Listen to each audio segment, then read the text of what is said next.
Welcome to Let Me Fix This. Enjoy the video.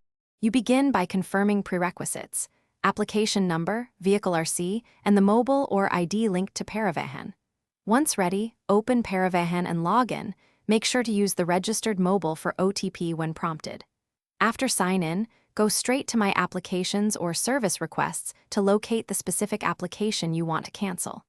This step matters because only the original submission shows the cancel option. If you cannot find the entry, pause and recheck the application number before proceeding. Once you open the targeted application, choose the cancel or withdraw action. This is usually a button within the application details. You must enter a concise reason for cancellation, upload supporting documents if the form requires them, because the system may block incomplete requests. Next, confirm identity via OTP or digital signature as prompted. Before you finalize, carefully review the cancellation summary, make sure dates, numbers, and attachments are correct.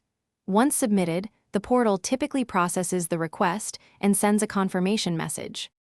You finish by waiting for the portal to issue a confirmation. It usually sends an SMS or email and updates the application status to canceled. Once you see confirmation, download or screenshot the acknowledgement and store it with your records because you may need proof later. If the status remains pending after 48 hours, escalate. Contact the regional RTO or Parivahan help desk with your application number and the confirmation attempt details. Troubleshooting tip: if online attempts fail, visit the RTO.